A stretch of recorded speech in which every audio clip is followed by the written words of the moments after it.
बिस्मिल्लाहिर्रहमानिर्रहीम। अस्सलाम वालेकुम बच्चों, लास्ट लेक्चर में हम लोग क्रॉस प्रोडक्ट को डिस्कस कर रहे थे और उसके बेसिक जो पैरामीटर थे उस पर हम लोगों ने बात कर ली थी। आज हम क्रॉस प्रोडक्ट की फ़िज़िकल सिग्निफिकेंस और उसकी प्रॉपर्टीज़ को स्टडी करेंगे। इसकी जो फ़िज़िकल सिग्निफिकेंस है वो बोर्ड पॉइंट ऑफ व्यू से बहुत इंपॉर्टेंट आपका शॉर्ट क्वेश्चन भी बनता है। उस शॉर्ट क्वेश्चन की क्या स्टेटमेंट है आए बोर्ड पे देखते हैं, आप लोगों के लिए मैंने लिखी है। तो इसकी फ़िज़िकल सिग्निफिकेंस का शॉर्ट क्वेश्चन ही बनता है, prove that magnitude of cross product is equal to area of parallelogram. तो ये आप लोगों ने प्रूव करना होता है कि क्रॉस प्रोडक्ट की जो मैग्नीट्यूड है वो इक्वल टू होगी एरिया ऑफ किसके, पैरेललोग्राम के इक्वल होगी। तो इसका प्रूफ बच्चों मैंने आपके लिए नीचे लिखा हुआ है। सबसे पहले आप लोगों ने टू वेक्टर अज्यूम करने हैं। ये मैं लिखा है consider two vectors A and B. कोई से टू वेक्टर्स हम अज्यूम करेंगे और वो वेक्टर्स क्या करेंगे, which forms the sides of parallelogram. ये सिंपल पैरेललोग्राम की होती है। तो अब ये पूरा वर्ड लिखने की बजाय सिंपल इसको यूं भी लिख सकते हैं पैरेललोग्राम को।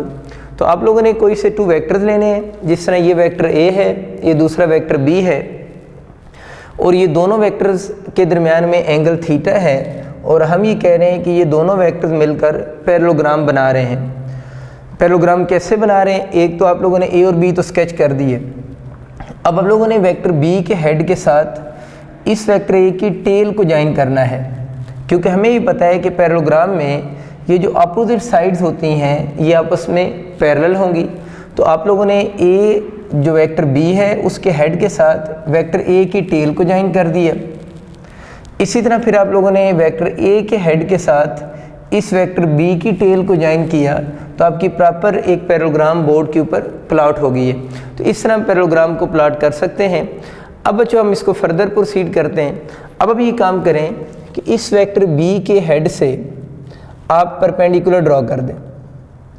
तो मैंने वेक्टर बी के हेड से परपेंडिकुलर ड्रॉ किया वेक्टर ए के ऊपर। ऐसा करने से वेक्टर बी के टू कंपोनेंट्स बन जाएंगे।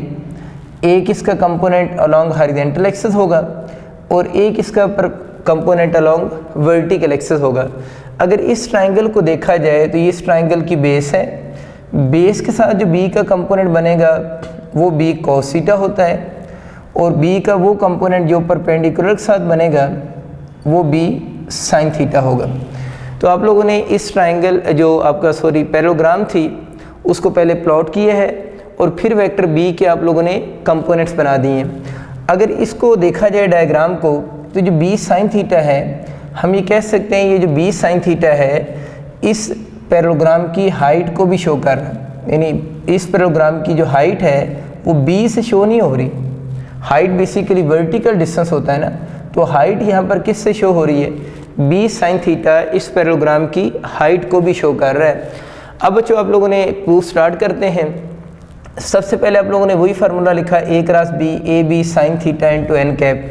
ये क्या लिखा हुआ है, लास्ट लेक्चर में हम लोगों ने इसको लिखना सीख चुके हुए हैं। अब हम इसकी मैग्नीट्यूड की बात करेंगे। मैग्नीट्यूड कैसे लिखते हैं, ए क्रॉस बी के साथ अगर आप मॉडुलस के साइन लगा देंगे तो इसकी मैग्नीट्यूड बन जाएगी। राइट साइड पे मैग्नीट्यूड लिखने का क्या मेथड है कि आप लोगों ने इस यूनिट वेक्टर को रिमूव कर देना है। इधर मैग्नीट्यूड के लिए मॉडुलस, उस साइड पे आप लोग यूनिट वेक्टर को रिमूव कर देंगे तो ये ऊपर वाली इक्वेशन की मैग्नीट्यूड नीचे लिखी जाएगी। तो ए क्रॉस बी की मैग्नीट्यूड इक्वल होगी ए बी साइन थीटा की इक्वल होगी। अब हम बात करते हैं एरिया ऑफ पैरेललोग्राम का क्या फार्मूला होता है। एरिया ऑफ पैरेललोग्राम का फार्मूला होता है बेस मल्टीप्लाइड बाय हाइट भी कहते हैं।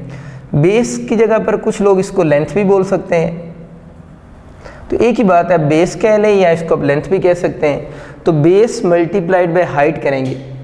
अब कुछ बच्चे ये समझते हैं कि शायद इस पैरेललोग्राम की बेस जो है या जो लेंथ है वो बी कॉस थीटा है। देखिए बी कॉस थीटा तो बच्चे यहाँ से स्टार्ट होकर सिर्फ यहाँ तक है ना, तो इसकी जो बेस है वो तो यहाँ से स्टार्ट होकर यहाँ तक होनी चाहिए। तो बेस जो लिखेंगे, बेस बेसिकली इस वेक्टर ए की मैग्नीट्यूड की इक्वल होगी। तो तो ये जो बी कॉस थीटा है ये तो बहुत स्मॉल सी वैल्यू यहाँ तक है, सिर्फ हमें यहाँ से लेकर यहाँ तक टोटल चाहिए। तो इसकी जो बेस बनती है वो वेक्टर ए की मैग्नीट्यूड के इक्वल होगी। तो देखिए बेस की जगह पर मैंने वेक्टर ए की मैग्नीट्यूड लिख दी है। अब हाइट की बात करते हैं, तो हाइट तो मैंने बताया था वर्टिकल डिस्टेंस को कहते हैं, हाइट बी नहीं हो सकती क्योंकि बी यहाँ पर जो है वो वर्टिकल डिस्टेंस नहीं है। तो यहाँ पर जो हाइट है वो बेसिकली किससे शो हो रही है, बी साइन थीटा से शो हो रही है। तो हाइट की जगह पर आप लोगों ने बी साइन थीटा लिख देना है। अगर इसको मैं कंबाइन करके लिखूँ तो ए बी साइन थीटा हो जाएगा। अब बच्चों अब ज़रा ये सोचो, इक्वेशन 1 की राइट हैंड साइड भी ए बी साइन थीटा है, इक्वेशन 2 की राइट हैंड साइड भी ए बी साइन थीटा है। तो अब हम इन दोनों इक्वेशंस को आपस में कंपेयर कर सकते हैं। कंपेयर का मतलब ये है कि अगर इन दोनों की राइट हैंड साइड आपस में इक्वल है तो इनकी लेफ्ट हैंड साइड भी आपस में इक्वल होगी। तो मैंने ये लिखा है कंपेयर इक्वेशन 1 एंड 2। तो अगर दोनों की राइट हैंड साइड इक्वल है तो लेफ्ट भी आपस में इक्वल होगी। तो ये क्या बन जाएगा, ए क्रॉस बी, इसकी left hand side equal to हो जाएगी एरिया ऑफ किसके, पैरेललोग्राम के। यही हम लोगों ने प्रूव भी करना था कि magnitude of cross product is equal to होती है एरिया ऑफ पैरेललोग्राम के। एक तो बहुत अच्छा शॉर्ट क्वेश्चन है, लेकिन ये वाली बात बच्चों आप लोगों ने एमसीक्यूज के लिए भी याद रखनी है, आपका एमसीक्यूज भी इसका बन सकता है। अब हम आते हैं जो क्रॉस प्रोडक्ट है उसकी कुछ फंडामेंटल प्रॉपर्टीज़ की तरफ। इसकी फर्स्ट प्रॉपर्टी है पैरेलल वेक्टर्स। अगर ये बोर्ड में शॉर्ट क्वेश्चन आ जाता है तो सबसे पहले आप 2 वेक्टर खुद से एज्यूम करेंगे। अब ये लिखेंगे consider we have 2 vectors A and B as shown in figure. 2 vectors हम लेंगे, ए और बी डायग्राम में शो हो रहे हैं, और हमें पता है जो पैरेलल वेक्टर्स होते हैं उनमें एंगल कितने डिग्री होता है, 0 डिग्री एंगल होगा। अब अगर हम इसका क्रॉस प्रोडक्ट लिखना चाह रहे हैं तो A cross B A B sine theta into N cap. हम पैरेलल वेक्टर्स के लिए पढ़ रहे हैं तो यहाँ थीटा कितने डिग्री पुट करेंगे, 0। साइन 0 डिग्री पे बच्चे याद रखना है किसकी इक्वल होगा, 0 होगा। इस की जगह वैल्यू को यहाँ पर पुट कर दें तो ए बी साइन 0 की जगह पर 0 आ गया और साथ में एन कैप हो जाएगा। अब जो ज़रा देखें कि ए बी को जब 0 से मल्टीप्लाई करेंगे तो 0 इंटू एन कैप हो जाएगा। अब एक कंसेप्ट जो हमारे माइंड में डेवलप हुआ है कि जब भी किसी चीज़ को 0 से मल्टीप्लाई करें आंसर 0 हो जाता है। देखिए अगर मैं इसका आंसर यूँ 0 लिख देता हूँ, मैं कहता हूँ कि ए क्रॉस बी तो ये चला हुआ आ रहा है ना, 0 को एन कैप से मल्टीप्लाई करूँ तो 0 लिख दूँ। तो आप लोगों ने याद रखना है ये जो 0 होता है ये तो बेसिकली स्केलर है, यानी 0 तो एक स्केलर चीज़ है। अब अगर हम ये कहते हैं कि क्रॉस प्रोडक्ट का आंसर 0 आ रहा है तो हम क्रॉस प्रोडक्ट की डेफिनेशन की वॉल्यूशन कर रहे हैं, क्योंकि क्रॉस प्रोडक्ट की डेफिनेशन में हम ये कह चुके हुए हैं कि इसका जो आंसर होगा वो वेक्टर क्वांटिटी होगी। तो इसलिए बच्चों आप लोगों ने याद रखना है जब हम 0 को यूनिट वेक्टर से मल्टीप्लाई करेंगे तो आप 0 नहीं यहाँ पर लिखेंगे, आप 0 के ऊपर वेक्टर का साइन लगा देंगे ताकि डेफिनेशन प्रॉपर ओबे हो जाए। डेफिनेशन क्या है कि अगर हम 2 वेक्टर्स का क्रॉस प्रोडक्ट लेते हैं तो आंसर को भी वेक्टर होना चाहिए। तो हम फिर 0 नहीं लिखते बल्कि 0 के ऊपर वेक्टर का साइन लगा देते हैं। और हम लोगों ने पढ़ा था कि 0 के ऊपर अगर वेक्टर का साइन हो तो ऐसे वेक्टर को हम क्या बोलते हैं, नल वेक्टर कहते हैं। तो इसका मतलब ये हुआ कि अब अगर आपका एमसीक्यूज आ जाता है कि the cross product of 2 parallel vectors, तो हम क्या ऑप्शन चूज़ करेंगे, नल वेक्टर। लेकिन बच्चे अगर आपका ये एमसीक्यूज आ जाए the magnitude of cross product of 2 parallel vectors, यानी वो ये वर्ड यूज़ करे the magnitude of cross product of 2 parallel vectors, तो फिर आप लोगों ने ऑप्शन में 0 चूज़ करना है। ये बात मिक्स आप लोगों ने नहीं करनी। अगर सिंपल एमसीक्यूज आता है the magnitude of cross product पूछता है ऑफ 2 पैरेलल वेक्टर तो फिर 0 ऑप्शन होगा। लेकिन अगर ये पूछता है the cross product of 2 parallel vector तो फिर ऑप्शन आपका नल वेक्टर होगा। या अगर आपका इसका शॉर्ट क्वेश्चन कैसे आएगा कि prove that cross product of 2 parallel vectors is equal to null vector, तो ये सारा प्रूफ कर सकते हैं। प्रूफ करने से पहले बस आप लोगों ने इन 2 वेक्टर्स को वर्डिंग में अज्यूम कर लेना है। अब अच्छा हम बात करते हैं कि अगर आपके पास 2 एंटी पैरेलल वेक्टर्स हों तो हम उनका क्रॉस प्रोडक्ट कैसे लेंगे। तो फर्स्ट ऑफ ऑल आप अज्यूम करेंगे कि consider we have 2 vectors A and B which are anti parallel vectors, और अगर ये दोनों एंटी पैरेलल वेक्टर्स हैं मीन दोनों की डायरेक्शन अपोजिट है तो इन दोनों में जो एंगल बनेगा वो 180 डिग्री होगा। आप लोगों ने अब ए क्रॉस बी का फार्मूला लिखा A B sine theta into N cap. अब एंटी पैरेलल वेक्टर्स के लिए पुट कर देंगे यहाँ पर थीटा 180 डिग्री। और बच्चों याद रखना है कि साइन 180 डिग्री पे 0 होता है, इस ज़ीरो को जब हम यहाँ पर लिखेंगे तो A B zero into N cap हो जाएगा, ए बी को ज़ीरो से मल्टीप्लाई करेंगे तो ज़ीरो इंटू एन कैप हो जाएगा। और अभी थोड़ी देर पहले आपको बताया क्रॉस प्रोडक्ट का आंसर जो होता है वो हम ज़ीरो नहीं लिखते, बल्कि ज़ीरो को जब यूनिट वेक्टर से मल्टीप्लाई करते हैं तो उसको हम क्या बोलते हैं, नल वेक्टर कहते हैं। इसका मतलब ये हुआ कि पैरेलल वेक्टर का क्रॉस प्रोडक्ट भी नल वेक्टर के इक्वल आ रहा है और एंटी पैरेलल वेक्टर्स का क्रॉस प्रोडक्ट भी नल वेक्टर के इक्वल ही आ रहा है। इसी तरह बच्चों अगर हम इसकी मैग्नीट्यूड आपसे एमसीक्यूज में कभी पूछता है, ये एमसीक्यूज में याद रखना होता है क्योंकि जल्दी में आप नल वेक्टर और ज़ीरो को मिक्स कर देते हैं। अब अगर आपसे कहता है the magnitude of cross product of two anti parallel vectors, तो मैग्नीट्यूड का जब बच्चे वर्ड चूज़ करेगा तो फिर आप लोगों ने क्या लिखना है, ज़ीरो लिखेंगे, क्योंकि हमें पता है कि नल वेक्टर की जो मैग्नीट्यूड होती है वो ज़ीरो की इक्वल होती है। नेक्स्ट प्रॉपर्टीज़ की देखते हैं, वो है परपेंडिकुलर वेक्टर्स। जब ये पेपर में आएगी तो आप इसके लिए भी डायग्राम में ज़ूम करेंगे कि consider we have two perpendicular vectors A and B as shown in figure. इसके बाद आप क्रॉस प्रोडक्ट लिखेंगे, A cross B equal to A B sine theta into N cap. अब हमारा जो थीटा है परपेंडिकुलर वेक्टर्स के केस में वो 90 डिग्री है और हमें पता है कि साइन 90 जब यहाँ पर पुट करेंगे तो आंसर 1 हो जाएगा। तो ये वाली ऊपर वाली इक्वेशन बन जाएगी ए बी साइन 90 की जगह पर 1 इंटू एन कैप, 1 को ए बी से मल्टीप्लाई करेंगे तो A B into N cap हो जाएगा। तो ये भी आपका प्रूव आ सकता है शॉर्ट क्वेश्चन में। या अगर आपका कभी एमसीक्यू आ जाए कि the magnitude of perpendicular vectors अगर आपसे पूछता है तो फिर आप लोगों ने ए बी चूज़ करना है। लेकिन अगर जनरल आपसे पूछता है मैग्नीट्यूड के अलावा जनरल क्वेश्चन यूँ बन सकता है the cross product of two perpendicular vectors, तो फिर आप A B into N cap choose करेंगे, क्योंकि मैग्नीट्यूड में हमें पता है हम डायरेक्शन को यहाँ पर शो नहीं करते। अब हम देखते हैं कि जो यूनिट वेक्टर्स होते हैं उनका हम क्रॉस प्रोडक्ट कैसे ले सकते हैं। यहाँ पर यूनिट वेक्टर्स आई जे और के शो हो रहे हैं। हम लोगों ने इससे पहले पढ़ चुके हैं कि आई जे के यूनिट वेक्टर जो होते हैं वो आई जो होता है वो अलॉन्ग एक्स एक्सिस होता है, वाई एक्सिस की डायरेक्शन का यूनिट वेक्टर जे होता है, इस तरह जेड एक्सिस की डायरेक्शन में यूनिट वेक्टर हम लोग के यूज़ करते हैं। तो ये बच्चों मैंने यूनिट वेक्टर लिखे हैं, हमें पता है I along X axis, J along Y axis and K along Z axis. अब इनका आप लोगों ने क्रॉस प्रोडक्ट कैसे लेना है, इससे पहले लेक्चर में मैं आपको बात ये समझा चुका हूँ कि जो क्रॉस प्रोडक्ट होता है उसमें कम्यूटेटिव लॉ होल्ड नहीं करता। हमने प्रूव भी किया है। कम्यूटेटिव लॉ होल्ड ना करने का मतलब ये है कि यहाँ पर अगर आप ऑर्डर चेंज करेंगे तो आंसर क्या हो जाएंगे, चेंज हो जाएंगे। तो इसलिए आप लोगों ने जब इसका क्रॉस प्रोडक्ट लिखना है यूनिट वेक्टर्स का तो फिर आप लोगों के लिए ऑर्डर यहाँ पर मैटर करेगा। इसको आसानी से समझने के लिए मैंने आप लोगों के लिए स्टैंडर्ड सर्कल ड्रॉ किया है। इस स्टैंडर्ड सर्कल के ऊपर देखिए बाहर वाले एरोस मैंने सारे एंटी क्लॉकवाइज लगाए हैं और आप इसके ऊपर लिख लें आई, इसके ऊपर जे और इसके ऊपर के लिख लें। और पहले हम इस बाहर वाले सर्कल को ही डिस्कस करते हैं। तो ये जो मूवमेंट हो रही है इस आउटर सर्कल की, ये एंटी क्लॉकवाइज मूवमेंट हम लोगों ने ली है। अब बच्चों हम आई से शुरू करते हैं, आई से जे की तरफ आएंगे। तो पहले मैंने क्या लिखा है, आई क्रॉस जे, यानी आई से जे की तरफ आए हैं। तो आई क्रॉस जे कैसे आए हैं, एंटी क्लॉकवाइज, बिल्कुल ठीक हो गया। अब इसका आंसर क्या बनेगा, तो आप लोगों ने याद रखना है आई क्रॉस जब जे करेंगे तो इसका आंसर कौन सा होगा, जो बाकी थर्ड बच जाएगा। तो थर्ड क्या बच गया है, के। तो आई क्रॉस जे का आंसर कहाँ क्या होगा, के की इक्वल होगा। अब बच्चों आप कहाँ तक पहुँच चुके हुए हो, जे पर, ये जे तक पहुँच चुके हुए। अब क्या करेंगे, जे क्रॉस के, फिर एंटी क्लॉकवाइज है, जे क्रॉस के का आंसर जो बाकी बच क्या गया है, आई होगा। तो जे क्रॉस के का आंसर आई होगा।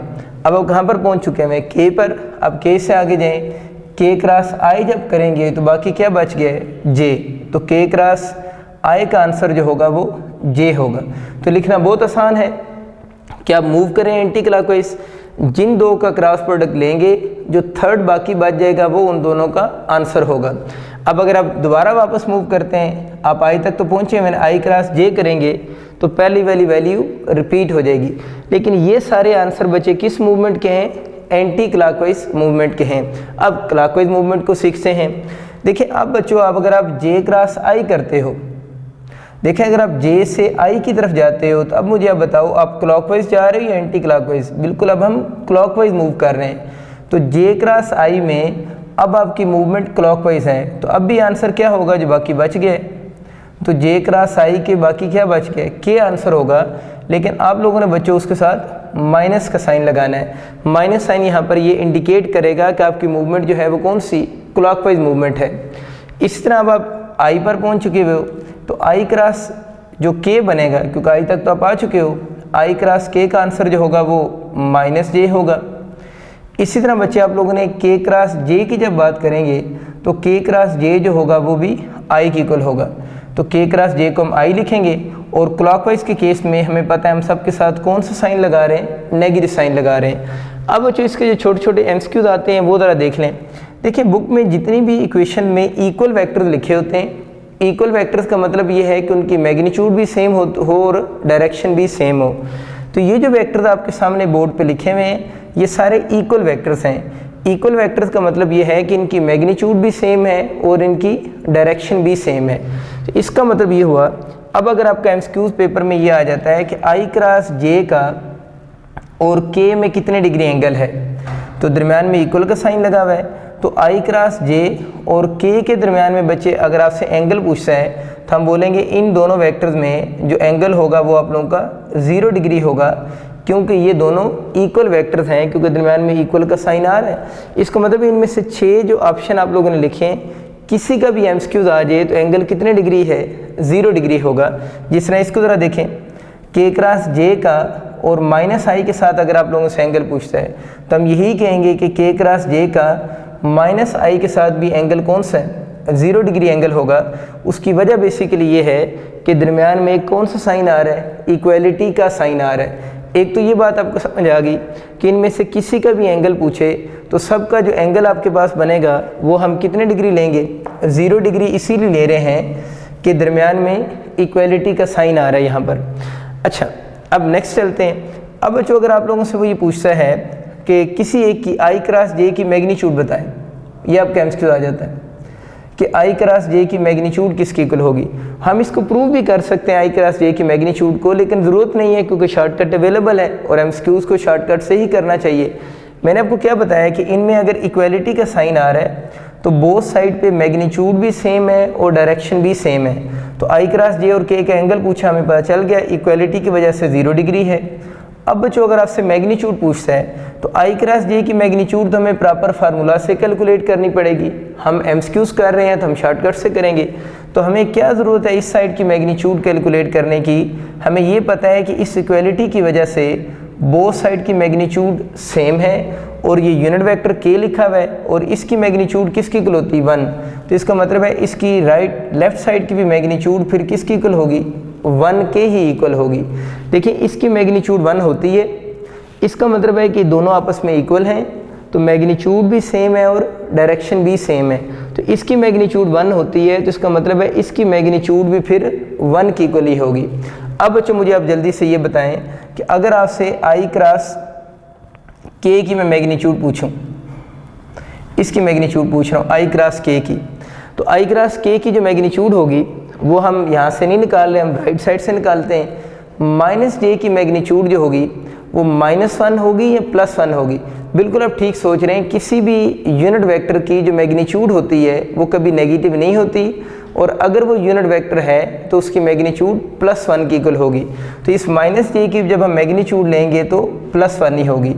इसका मतलब ये हुआ कि बहुत 6 अच्छे एमसीक्यूज बन गए कि इनमें से किसी एक का दूसरे के साथ एंगल पूछे वो भी 0 डिग्री, और अगर इनमें से किसी की मैग्नीट्यूड पूछता है तो सब की मैग्नीट्यूड किसकी इक्वल होगी, 1 की इक्वल होगी। नेक्स्ट बच्चों जो आप लोगों ने बात याद रखनी है वो ये है कि अगर हम सिमिलर वेक्टर्स का क्रॉस प्रोडक्ट ले लें, यानी आई क्रॉस आई कर लें, जे क्रॉस जे करें, या अगर हम के क्रॉस के कर लें, तो इन सब का जो आंसर आप लोगों के पास बनेगा वो इक्वल टू होगा नल वेक्टर के। यानी सिमिलर यूनिट वेक्टर्स का जो क्रॉस प्रोडक्ट होता है that is always is equal to null vector होगा। अच्छा, अब हम बात करते हैं जो अभी हम लोगों ने ये रूल जो हैं उस सर्कल को देख के लिखे हैं, इन रूल्स को हम प्रूव कैसे कर सकते हैं। तो अगर आपके बोर्ड में इनका प्रूव आ जाता है, ये तो अभी हम लोगों ने देखे ना आई क्रॉस जे इक्वल टू के, मैंने आपको स्टैंडर्ड सर्कल की से लिखना बता दिया है। लेकिन अगर बच्चों इनका प्रूफ आ जाए बोर्ड में तो प्रूफ हम कैसे करेंगे, वो कुछ क्वेश्चन के मैंने आप लोगों के लिए प्रूफ लिखे हुए हैं। देखिए सपोज करें आपका ये क्वेश्चन आ गया है कि आई क्रॉस जे इक्वल टू के आप प्रूव करें, यही जो बात है कि आई क्रॉस जे इक्वल टू के आप लोगों ने प्रूव करना है। थोड़ी देर पहले तो हम लोगों ने इसको सर्कल को देख के लिखा था, अब इसका प्रूफ कैसे करेंगे? बहुत आसान सी बात है। हमें पता है कि आई जे के एक्स वाई और जेड एक्सेस को शो कर रहे हैं। अब बच्चों अगर मैं इसका आई क्रॉस जे ओपन करता हूँ तो बिल्कुल उसी तरह जिस तरह ए क्रॉस बी ओपन होता है, A B sine theta into N cap, इसी तरह अगर हम आई क्रॉस जे को ओपन करेंगे तो आई की मैग्नीट्यूड, फिर सेकंड वेक्टर जे की magnitude, then sine of angle between I and J. तो आप इस डायग्राम से देखें, आई और जे में जो एंगल है वो हमें पता है कितने डिग्री, 90 डिग्री, साथ में एन कैप। तो ये बिल्कुल उसी तरह ही होगा ना, ए क्रॉस बी अगर होता तो ए की मैग्नीट्यूड, बी की मैग्नीट्यूड, साइन ऑफ एंगल और एन कैप, बिल्कुल आप लोगों ने वैसे ही इसको लिखना है। अब बच्चे जो लिखा हुआ है साइन 90 डिग्री, अभी थोड़ी देर पहले हम लोगों ने पढ़ा था कि साइन 90 डिग्री जो होता है वो किसकी इक्वल होता है, 1। तो आप लोगों ने साइन 90 डिग्री की जगह पर 1 लिख देना है। ये जे यूनिट वेक्टर की मैग्नीट्यूड भी 1 होती है, आई यूनिट वेक्टर की मैग्नीट्यूड भी 1 है, और साथ में आप लोगों के पास एन कैप आ जाएगा। तो इन सारों को जब n1 को एन कैप से मल्टीप्लाई करेंगे तो आंसर एन कैप आ जाएगा। अब बच्चों इशू ये है कि हमारा आई क्रॉस जे जो है वो एन कैप की इक्वल आ रहा है, लेकिन अभी हम लोगों ने प्रूव ये करना है कि आई क्रॉस जे किसकी इक्वल आ रहा है, के की इक्वल आ रहा है। तो मैंने आपको बच्चे प्रीवियस लेक्चर में क्रॉस प्रोडक्ट में रिजल्टेंट की डायरेक्शन का रूल आपको सिखाया था। बिल्कुल आप ठीक सोच रहे हैं, राइट हैंड रूल जो था, राइट हैंड रूल जो है वो अप्लाई करते हैं। राइट हैंड रूल अगर इसके ऊपर अप्लाई करना है तो इसमें फर्स्ट वेक्टर कौन सा आई है, सेकंड वेक्टर कौन सा है, जे है। अब बच्चों हम इस डायग्राम के ऊपर राइट हैंड रूल अप्लाई करते हैं। फर्स्ट वेक्टर आई के ऊपर राइट हैंड की फिंगर्स रखेंगे और उसको जे की तरफ कर्ल करेंगे थ्रू स्मॉलर एंगल। तो जरा देखिए, आई के ऊपर फिंगर्स रखी, जे की तरफ कर्ल किया through smaller angle, thumb show कर रहा है डायरेक्शन रिजल्टेंट की। इसका मतलब ये हुआ कि आई क्रॉस जे का जो रिजल्टेंट होगा वो आउटवर्ड होगा। अब अगर आउटवर्ड होगा तो हमें पता है कि एक्स वाई और जेड में से कौन सा एक्सेस आउटवर्ड होता है, जेड एक्सेस आउटवर्ड होता है, और जेड एक्सेस का फिक्स यूनिट वेक्टर कौन सा होता है, के कैप। इसका मतलब ये हुआ कि यहाँ पर जो एन कैप है वो असल में किसको शो कर रहा है, के कैप को शो कर रहा है। तो दोबारा बच्चों देख लो कि एन कैप हम कैसे फाइंड आउट करेंगे एक्स वाई जेड एक्सेस का। आप देखिए, आई क्रॉस जे की अगर डायरेक्शन बतानी है तो हम आई के ऊपर फिंगर्स रखकर जे की तरफ कर्ल करेंगे, थंब आपका अलॉन्ग जेड एक्सेस आएगा। तो ये जो एन कैप होगा इसकी डायरेक्शन अलॉन्ग जेड एक्सेस आ रही है, और जेड एक्सेस का हमारे पास डिफाइंड यूनिट वेक्टर है, और डिफाइंड यूनिट वेक्टर कौन सा है, के है। तो यहाँ पर हम कह सकते हैं कि एन कैप किसको शो कर रहा है, के को शो कर रहा है। इसका मतलब है कि मतलब ये हुआ कि आई क्रॉस जे इक्वल टू कौन सा है, के कैप की इक्वल होगा। इस तरह बच्चे आप बाकी भी प्रूव कर सकते हैं। अब कुछ बच्चों को ये कन्फ्यूजन होती है कि चलें ये तो ठीक हो गया कि आपके पास के तो पॉजिटिव आ रहा है, ये बात ठीक है। कुछ बच्चों को ये कन्फ्यूजन होती है कि फिर ये माइनस साइन क्यों आ गए। वैसे मैंने आपको याद करवाने के लिए तो ये कहा था, आप इस तरह याद कर लें कि क्लॉकवाइज के साथ कौन सा साइन आता है, माइनस साइन आता है। अगर हम चाहें तो हम इसको प्रूव भी कर सकते हैं। मैंने आपके लिए बोर्ड पे एक प्रूफ छोटा सा लिखा भी है, इस फर्स्ट वाले को बच्चे प्रूव कर लेते हैं। J cross I equal to minus K, आपका शॉर्ट क्वेश्चन आ गया, इसको प्रूव करें। देखते हैं कैसे प्रूव करेंगे। बिल्कुल वैसे ही बच्चों, जे क्रॉस आई लिखा, जे की मैग्नीट्यूड, फिर आई की magnitude, sine of angle between J and I. तो मुझे बताओ, जे ये है, आई ये है, इनमें एंगल 90 डिग्री हुआ, और वही एन कैप जो A B sine theta into N cap होता है। जे की मैग्नीट्यूड 1, आई की मैग्नीट्यूड 1, साइन 90 हम काफ़ी दफ़ा पढ़ चुके हैं 1, और एन कैप को 1 से मल्टीप्लाई करेंगे तो एन कैप हो जाएगा। अब बच्चे एन कैप की डायरेक्शन हम लोगों ने निकालनी है। तो एन कैप की डायरेक्शन में अब जब निकालेंगे तो फर्स्ट वेक्टर मुझे बताओ जे है या आई है। मैंने बताया था कि इसमें ऑर्डर मैटर करता है, जो क्रॉस से पहले लिखा होगा वो फर्स्ट वेक्टर है, जो क्रॉस के बाद होगा वो सेकंड वेक्टर है। अब बच्चों फर्स्ट वेक्टर कौन सा है, जे है, वो पहले आ रहा है, सेकंड वेक्टर आई है। अब फिंगर किस पे रखनी है, जे पे रखेंगे और आई की तरफ कर्ल करेंगे, जे पे रखेंगे और आई की तरफ कर्ल करेंगे थ्रू स्मॉलर एंगल। अब मुझे बताओ थंब किधर जा रहा है, इन टू द बोर्ड। अगर आउटवर्ड पॉजिटिव जेड एक्सेस है तो इनवर्ड मुझे बताओ कौन सा है, नेगेटिव जेड एक्सेस है। अगर आउटवर्ड जेड एक्सेस का यूनिट वेक्टर के है तो नेगेटिव जेड एक्सेस का कौन सा होगा, बिल्कुल ठीक, माइनस के होगा। इसका मतलब ये हुआ कि यहाँ पर जो एन कैप है वो किसको शो कर रहा है, माइनस के को शो कर रहा है। तो ये वजह है कि इन सब के साथ साइन कौन सा आ रहा है, माइनस साइन की इक्वल आ रहा है। तो अब मुझे बताओ ना कि जे क्रॉस आई का रिजल्टेंट किधर है, इनटू द बोर्ड है, और वो आपका कौन सा के बनेगा, माइनस के की इक्वल होगा। एक आखिरी बात भी चलिए प्रूव कर लेते हैं। मैंने आपको बच्चों आज सिखाया है कि जो सेल्फ क्रॉस प्रोडक्ट होता है, आई क्रॉस आई, जे क्रॉस जे कर लें, के क्रॉस के करें, ज़ीरो नहीं मैंने बताया, बल्कि क्या बताया, वो नल वेक्टर की इक्वल होता है। हाँ, अगर उसकी आपसे मैग्नीट्यूड कहे, आई क्रॉस आई की मैग्नीट्यूड क्या होगी, तो वो ज़ीरो होगी। लेकिन आई क्रॉस आई या जे क्रॉस जे या के क्रॉस के अगर वैसे पूछता है तो उसका आंसर नल वेक्टर होगा। हम इसको प्रूव भी कर सकते हैं। मैंने आप लोगों के लिए बोर्ड पे एक प्रूफ भी लिखा है कि जे क्रॉस जे जो होगा वो नल वेक्टर की इक्वल आप प्रूफ करें। जल्दी से करते हैं। देखिए जे क्रॉस जे, तो जे की मैग्नीट्यूड, फिर सेकंड वेक्टर भी जे है उसकी मैग्नीट्यूड। अब एंगल लिखना है जे का जे के साथ ही, तो किसी वेक्टर का अपने साथ ही एंगल हमेशा 0 डिग्री होगा क्योंकि ये इक्वल वेक्टर्स हैं। तो जे का जे के साथ एंगल कितना हुआ, 0 डिग्री। और हम काफ़ी दफ़ा पढ़ चुके हैं कि साइन 0 डिग्री पे कितना होता है, 0 की इक्वल होगा। और साथ में वही यूनिट वेक्टर, जे की मैग्नीट्यूड 1, फिर जे की मैग्नीट्यूड 1, साइन 0 हम पहले सीख चुके हैं, 0 होगा इंटू एन कैप। 0 को जब 1 से मल्टीप्लाई करेंगे तो 0 इंटू एन कैप। और हम पढ़ चुके हैं कि क्रॉस प्रोडक्ट का आंसर 0 नहीं हो सकता। क्रॉस प्रोडक्ट में आप इस 0 की बजाय इसको क्या बोलेंगे, नल वेक्टर कहेंगे। हाँ, वो अलहदा बात है कि अगर आपसे इसकी मैग्नीट्यूड पूछेगा तो उसको आप लोग क्या कह सकते हैं, 0 कह सकते हैं।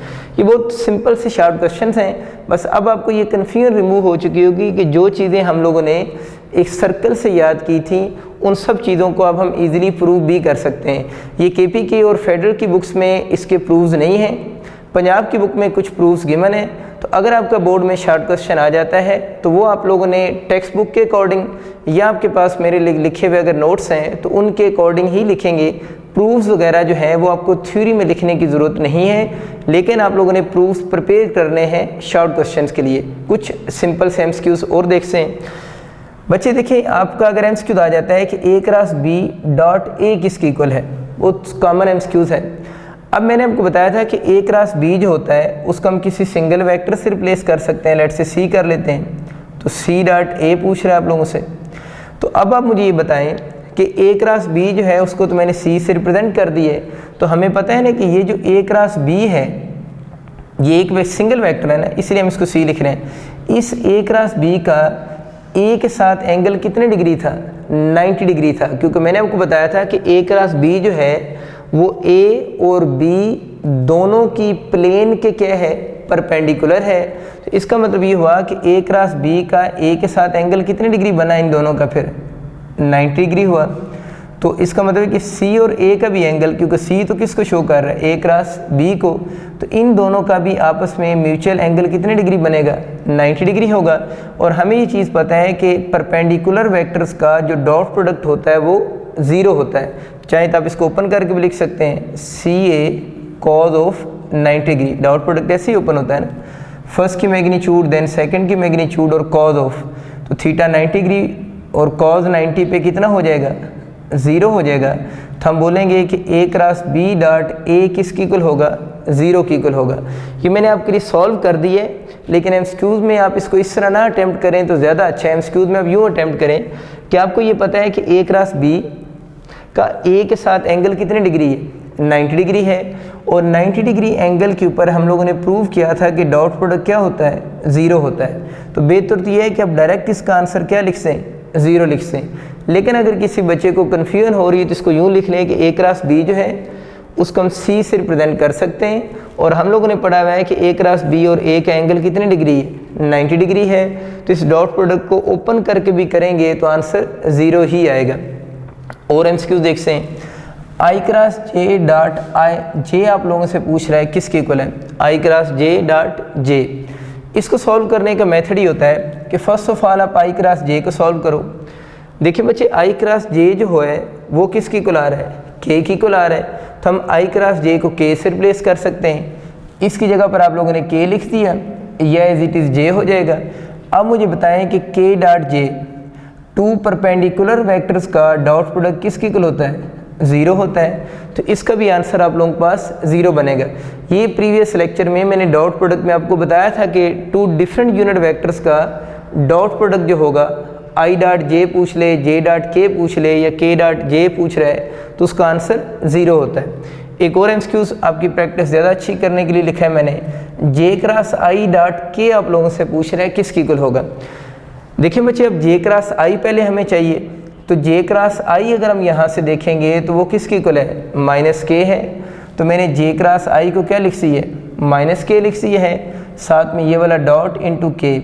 अब बच्चे देखो, हम लोगों ने पढ़ा था कि के डॉट के जो होता है यानी सेल्फ डॉट प्रोडक्ट किसकी इक्वल होता है, 1। तो ये के डॉट के की जगह 1 आ जाएगा और ये -1 एज इट इज़ आ जाएगा। तो इस एमसीक्यूज का आंसर जो बनेगा वो -1 होगा। बहुत शुक्रिया आप सबका। अल्लाह हाफिज़।